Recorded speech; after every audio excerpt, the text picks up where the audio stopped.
present my PhD work and entitled Anti-inflammatory and Anti-carcinogenic Effect of the Acacetin on the Cellular Models of the IBD and the Colorectal Carcinogenesis. So colorectal carcinogenesis is the third most common cancer in the men and the second most common cancer in the women, and the inflammatory bowel disease is an important risk factor for this colorectal carcinogenesis. Basically, the inflammatory bowel disease is the chronic inflammation of the gut that causes the oxidative stress and the further leads to the cancer. So based on this, we hypothesize that the Acacetin, which has a potential antioxidant and the anti-inflammatory activity, can be effective during this IBD as well as the colorectal carcinogenesis.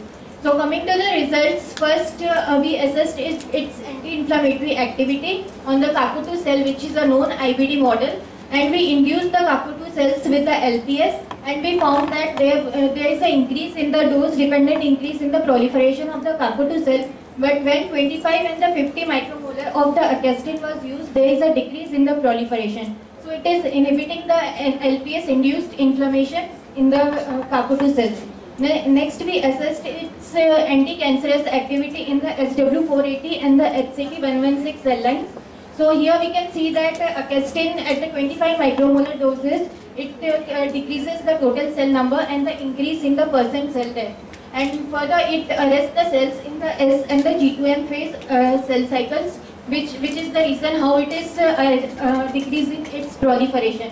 Next, we assess its apoptotic activity, and here we can see that it increases the percent apoptotic cells at the different time points. Next, nuclear condensation was also seen, which is an important hallmark of the apoptosis by staining the cells with a Hauschert stain.